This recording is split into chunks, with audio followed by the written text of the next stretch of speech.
আসসালামু আলাইকুম রহমতুল্লাহ। আজকে ক্লাসে আমরা রিসিভ অ্যান্ড পেমেন্টের দ্বিতীয় বেসিস ডাবল কলাম সিস্টেম অঙ্কগুলো করব। তাহলে আমরা সবাই বইটা বের করি। গত ক্লাসে আমরা 7 নম্বর প্রবলেম পর্যন্ত দেখেছিলাম। 7 নম্বর প্রবলেমটা 15 সালে আসছিল। এটা ডাবল কলাম ক্যাশবুক। 17 সালের প্রশ্ন 8 নম্বর কোশ্চেন, এটা 10 মার্কের আসছিল। প্রিপারে ডাবল কলাম ক্যাশবুক। তাহলে আমরা এখন সমাধান করব 8 নম্বর প্রবলেমটা। দেখুন, প্রশ্নটা বলা হয়েছে the following transaction are related to NGO Assam. Opening balance ছিল 2016 সালে জুলাই মাসের 1 তারিখ। ওপেনিং ক্যাশ ব্যালেন্স 1 লক্ষ টাকা আর ওপেনিং ব্যাংক ব্যালেন্স 10 লক্ষ টাকা।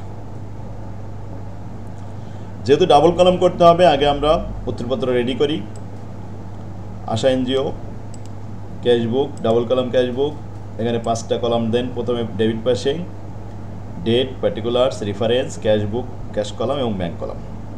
ঠিক এই 5টা কলাম আবার ক্রেডিট পাশে ডেট, পার্টিকুলার্স, রেফারেন্স, ক্যাশবুক এবং ব্যাংক বুক।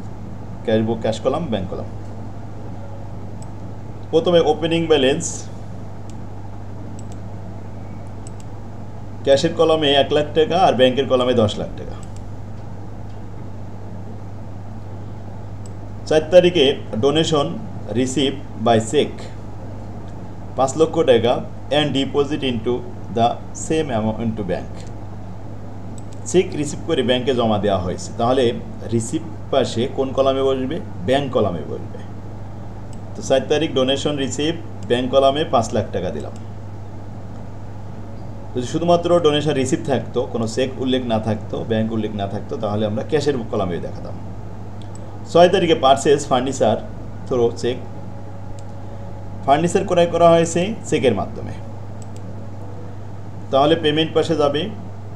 6 তারিখ লিখতে হবে ফার্নিচার পারচেজ, ব্যাংক কলামে টাকা পেইড করতে হবে 1,20,000 টাকা।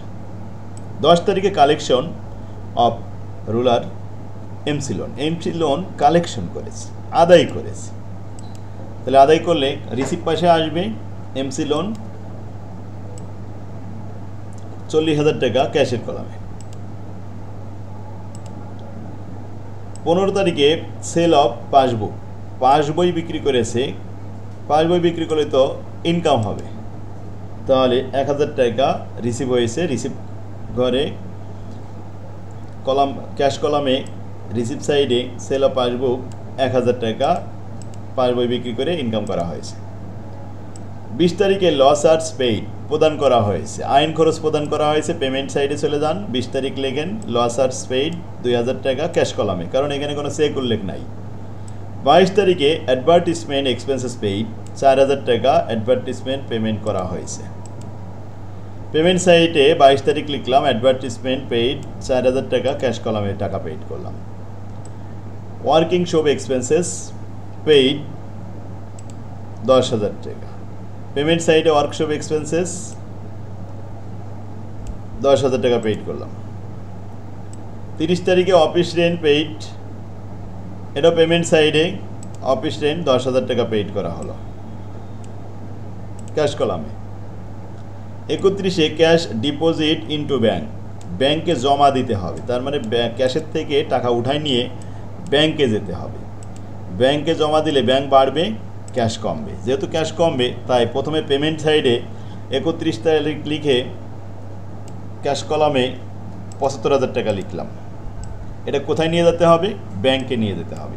তাই ব্যাংক নামে লিখে কন্টা এন্ট্রি করে ডেবিট পাশে আসলাম। 31 তারিখ ব্যাংক কলামে 75,000 টাকা জমা দিয়ে দিলাম।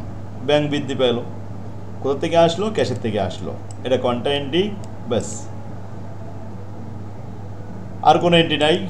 শেষ, অঙ্ক শেষ। এখন আমরা যোগ বিয়োগ করব। প্রথমে ক্যাশ কলামটা যোগ করলাম, 1,41,000 টাকা হলো।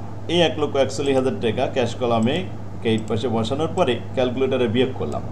2,000, 4,000, 10,000, 10,000, 75,000 বাদ দিলে ব্যালেন্স সিডি থাকে 40,000 টাকা। এই 40,000 টাকা আমাদের ব্যালেন্স সিডি ক্যাশে এখন জমা আছে। আর এবার আমরা ব্যাংক কলামটা যোগ করব। ব্যাংক কলাম যোগ করে 15,75,000 টাকা। এই 15,75,000 টাকা ক্রেডিট পাশে লিখলাম, সেখান থেকে বিয়োগ করলাম 1,20,000 টাকা, থাকলো 14,55,000। এটাই ব্যালেন্স সিডি, 14,55,000 টাকা ব্যাংক কলামে ব্যালেন্স সিডি হিসেবে থাকলো। ক্লিয়ার? তাহলে আজকে আমরা 8 নম্বর প্রবলেমটা 2017 সালে অঙ্কটা করলাম। কি পারবে না এটা? এভাবে ফর্মেট আকারে খুব সুন্দরভাবে গুছাই দেওয়া প্রত্যেকটা অঙ্ক আমার বইতে দেওয়া আছে। আপনাদের নতুন ব্যাচ খোলা হয়েছে। 30 দিনে 5টা সাবজেক্ট শেষ করানো হবে। সকালে ক্লাস নেওয়া হবে, সন্ধ্যার সময় ক্লাস নেওয়া হবে, সন্ধ্যা 7:30 আর সকালে 6:30, রাত্রে রাত 9:30। 3বার ক্লাস নেওয়া হবে। ক্লাসগুলো সব সেভ থাকবে। 5টা সাবজেক্ট পড়ানো হবে। আপনারা যদি একটা সাবজেক্টে ভর্তি হন, একটা সাবজেক্টে ভর্তি প্রতিদিন পড়ানো হবে 3বার করে। ক্লাসগুলো সব সেভ হয়ে থাকবে। 30 দিনে আপনার সিলেবাস শেষ হবে, শর্ট সাজেশন করে দেওয়া হবে, অ্যাবিলিটি তৈরি করা হবে যাতে আপনি একটা ভালো রেজাল্ট করতে পারেন। পাস নিয়ে কোনো টেনশন নেই।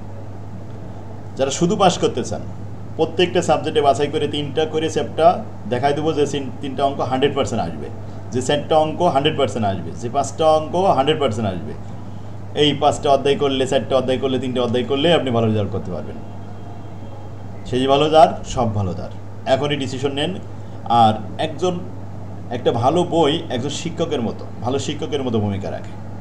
এই জন্য বাজারে হাবিজাবি বইগুলো দেখে আপনাদের হয়তো মাথা খারাপ হয়ে গেছে, আপনারা তো বুঝতেছেন না। এখনই আপনারা সিদ্ধান্ত নেন, আমাদের সাথে যোগাযোগ করুন। বই কিনা লাগবে না, বই আমরা ফ্রি দেব। কোর্স ফিও খুবই কম। ওমা তৌফিকুল্লাহ বিল্লাহ। আসসালামু আলাইকুম রহমতুল্লাহ।